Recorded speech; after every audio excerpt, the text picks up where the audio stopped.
Good morning, everyone. It's another beautiful day after a little bit of rain yesterday. So I'm going to make this card as quick as I can so I can get out for a bike ride. But a few things to share with you before I get started on the card. We are running out of days before a whole bunch of gorgeous stamp sets retire. So again, today I'm going to be featuring the Humming Along stamp set as well as the Hummingbird framelit dies. And so as you can see, I've got mine here on a piece of magnet sheet that I just pick up at the dollar store. I just find it's an easier way to store them and keep them all in one place. So these are some gorgeous shapes. These cut out some of the images in the stamp set. Good morning, Eileen. And then we've got a nice label and then this gorgeous background die, which I've used before as a die, but also as like a mask for doing some sponging and stuff like that. So it just creates a really funky pattern. I really like that. So these are the dies. Today we're going to be using just the hummingbird. As much as I love the label, I thought I'd do a card today without the label. Yeah, we've got till June 3rd before so many sets are retiring.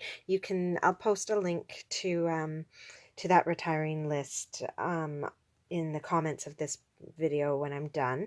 But yeah, so much going on. So let's get started with our card. I'm actually going to start, I've got a layer here that we're going to be working with. This is going to go onto a card base afterwards. And so I'm just going to move this out of the way as well and grab my stamps. So the first thing I'm going to do is actually start with a little bit of embossing. I was just using this on another card earlier, so get that black off. So yeah, we're actually going to start with a little bit of embossing, and I wanted to show you as well. Some people have been talking to me about clings being a little bit difficult to get on and off. So what I actually do is I take just a little piece of washi tape and put it right onto my stamp, and that way when it's time to peel it off, I can just grab that corner of the washi tape and pull it off. I've still left enough of the stamp with it super sticky there that it's no problem. The stamp still sticks to my base, but it just makes it super easy to pull it on and off of my blocks now. So I've got that little piece of washi tape, and I don't even change them out. I store them with that washi tape and everything, and it works really, really well. So here we go. We're going to start with a little bit of embossing.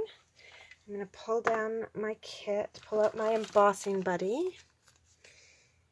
So I keep all of my embossing stuff actually just on a big tray, so it's easy to access and easy to use. So I've just gone over this area. Hi, Chandra! Just gone over that area with my embossing buddy so that I don't get little bits of embossing powder sticking. And then I'm going to grab my Versamark. Take my image, so in this case my thank you, ink that up with my Versamark, which is essentially just a clear ink. Stamp that, and then I don't actually have to work too quickly. The Versamark really does stay wet for quite some time. And I'm going to grab some white embossing powder. I've got a little tray here that I work in, and that way it catches all the extras that I spill.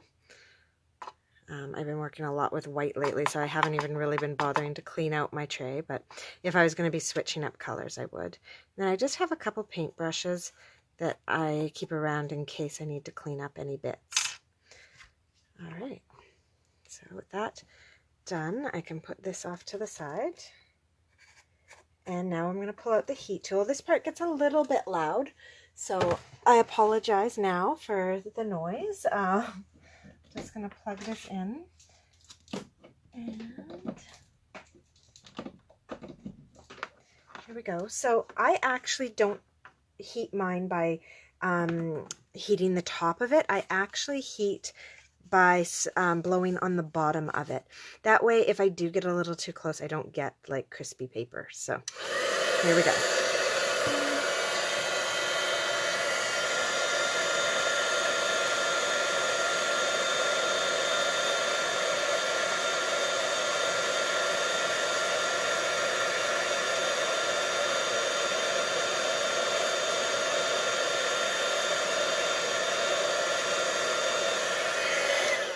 And there we have it.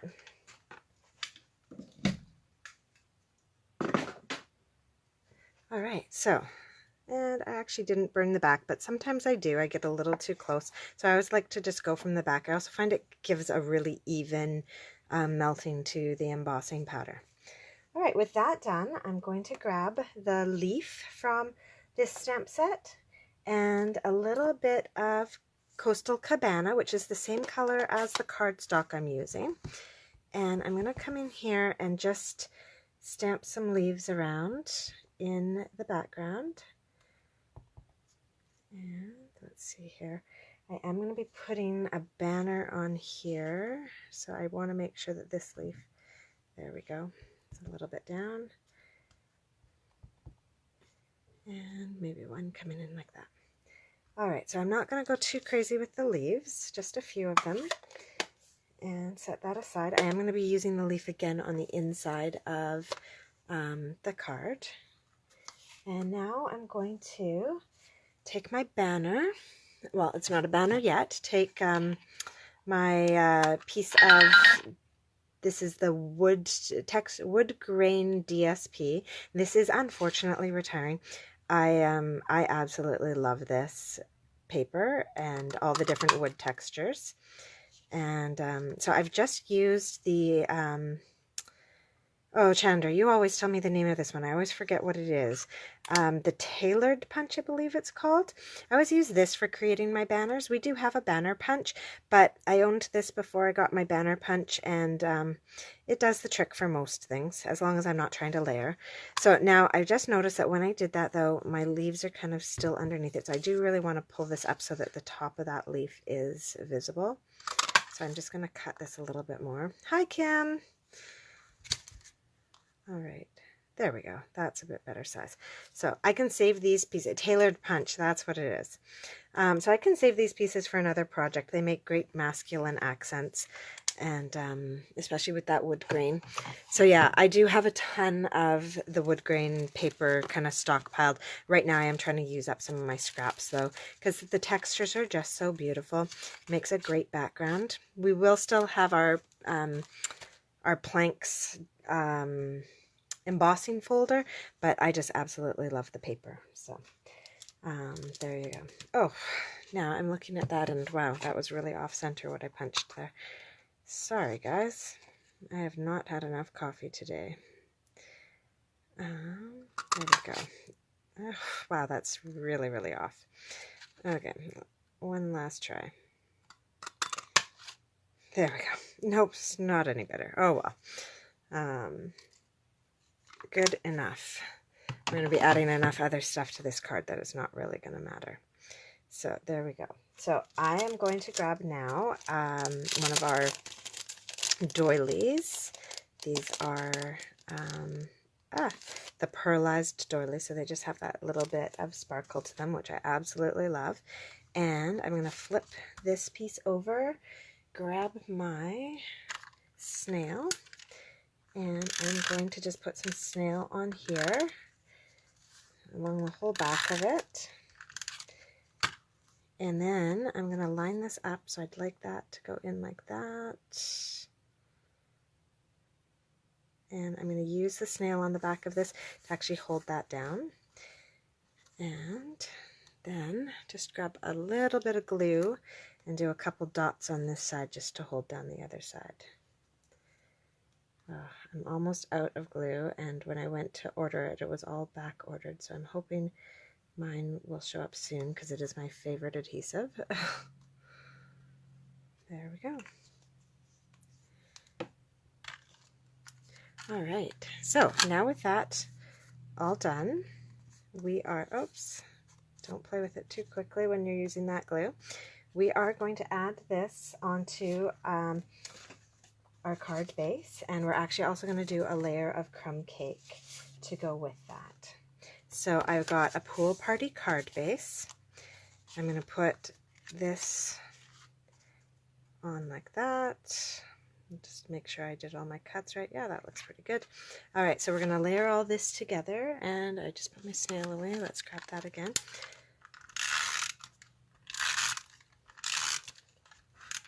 Oops. I'm not the greatest with using snail. There we go. All right. Line that up.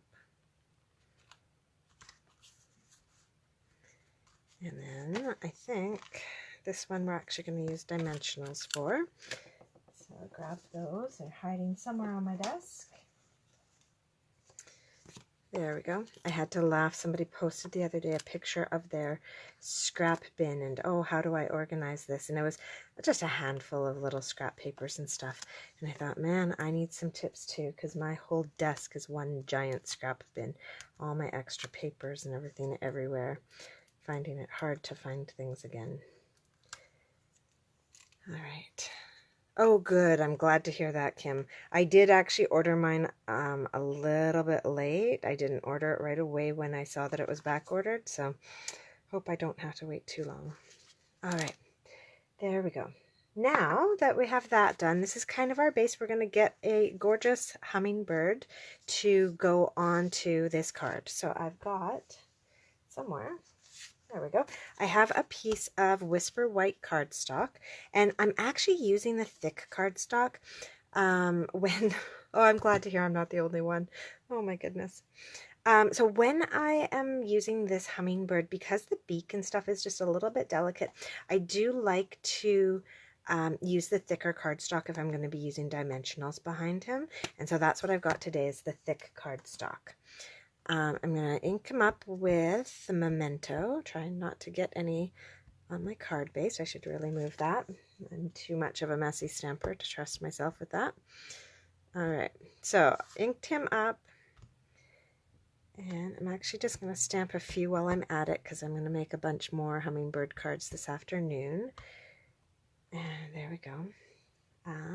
Put that to the side and find my lid. There we go.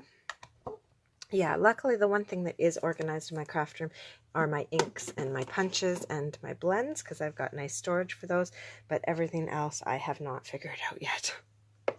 All right, so to color this guy in, we're going to use a ton of blends today. I really, really love blending, but not just blending similar colors, but actually blending like two different colors together. And so that's actually how I create the effect on most of my hummingbirds, is I like to do a lot of gray and brown bases when I'm coloring them. So I'm going to start with this guy's head, because we have the most beautiful hummingbird that's been coming to our feeder lately, and his head, I don't know, it's like it's glowing. It took us off guard the first time we saw him, because he's like shimmery and sparkly, and instead of having just a little patch of red, it's like his whole head and chest. We were just blown away by him. I've tried to capture him on film, but our hummingbird feeder is just a little too far away for the quality of my phone, at least. Maybe if I had a better camera or something. So yeah, I'm kind of going off of his coloring for my hummingbird today, because normally I would just choose the head or the chest to do in a brighter color, but today we're going to honor him. So I've just taken the dark, and now I'm coming through with the big paintbrush tip of the lighter, lovely lipstick. I just adore this color because it's that beautiful pinkish red.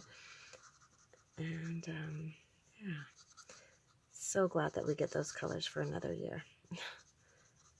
All right, so with that done, I am going to come in here. Oh, I didn't grab my darker one. I'm going to use a little bit of dark, rich raspberry for his beak. There we go. And then this is where I do a little bit of funny blending, where I use kind of some unusual colors, is I'm actually going to go over that with some Calypso Coral and lighten it up a bit. So it's amazing to me how the colors, like even such different colors, will start to blend together. So I'm just going to lighten that up a little bit. Now I'm going to go through with my light smoky slate and the paintbrush tip, and I'm going to kind of highlight all the edges here of the wings.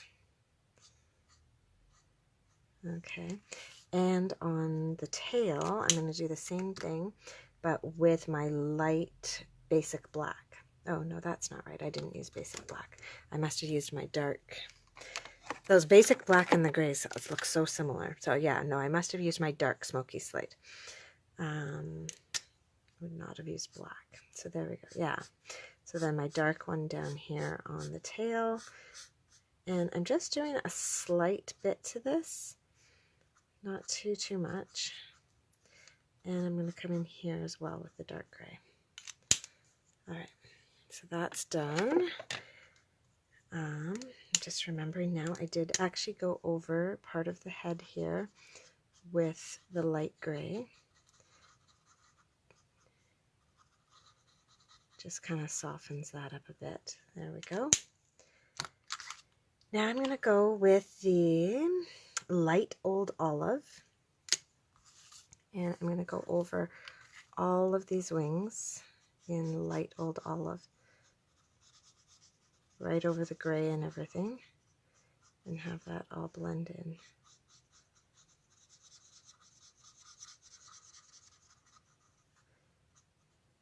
Alright, and I think that was it for that. And then my next step is I'm going to go with my light Bermuda Bay, and I am going to color in here with my light Bermuda Bay.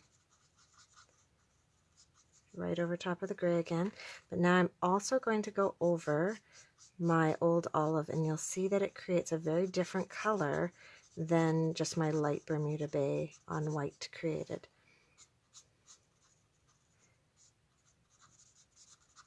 So here we go, just about done that. All right, so now we've gone over that with the light Bermuda Bay, and now I'm gonna, oh, actually, sorry, one more spot with the light Bermuda Bay. There we go. And now I'm going to finish up by using my dark Bermuda Bay down where I used that dark smoky slate. And just blend that in. So I love how when you're mixing the gray with the color, you don't even really need to do too much actual blending. The colors themselves just blend together so beautifully to create some highlights.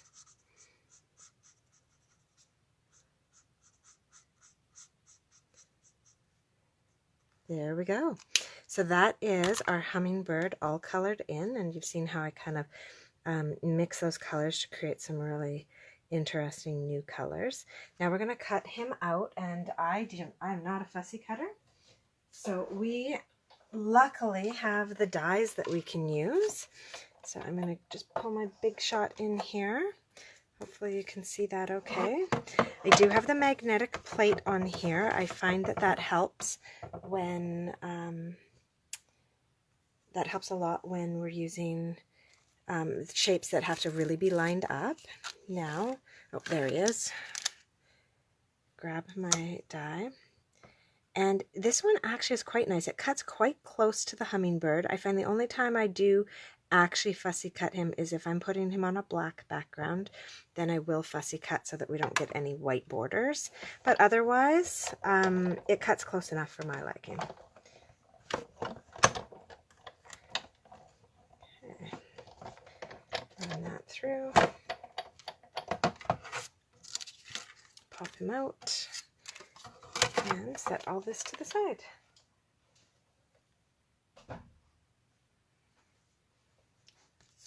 Okay, here we go. So there we have our die cut hummingbird. And now the last step to this card is just to attach him to the front of our card. Yeah, so this is one of the stamp sets that I'm going to be using this weekend at my last chance card class. So if there's anybody who is interested in using this set or any of our other retiring sets, I'm going to be doing a 4-card class this Sunday from 11 till whenever we finish. And I do still have 2 spots left in that class, so you can either comment on this video or leave me a personal message, and we can get you signed up for that. And yeah, so we are going to be using the hummingbird at that class. So there's our card almost done. And I'm just going to pop in now and use some of our gorgeous enamel dots. I just love these things. And I'm going to put them up here and throw one maybe down here. Yeah, maybe throw one down here in this little spot because I've got a little bit of an empty space there. Give it a little shine. And now our very last kind of piece of bling is because this hummingbird that keeps coming to our house is so gorgeous and sparkly. I just thought I've got to make mine as shimmery as the real deal. So we're going to throw in a little bit of Wink of Stella on here so that he just shines on this card. There we go. So that is my card using the Humming Along stamp set. And I'm going to make a similar one to this, but I think with some darker colors for my dad for Father's Day, because he's just absolutely loves birds of all kind, and especially these hummingbirds. So that is our finished card. Thanks, Eileen. I don't think there's anything else. Oh, yeah, sorry, there was one other thing. I had a post up on Saturday that was asking about your favorite retiring stamp sets, and I was going to do a draw for some cards, and so I did that draw just before I came online and posted on that Saturday post. And so congratulations, Denise. I won't mail you your cards because I'm going to see you on Sunday, so I'll just hand those over to you on Sunday. And today I'm going to run contest as well with this stamp set, with this little video. So if you like and share today's video and then put a comment in the post, you will be entered to win a handmade stack of cards from me that I'll mail off to you. So thank you everybody for watching, and I'll see you next Wednesday. All right, bye-bye.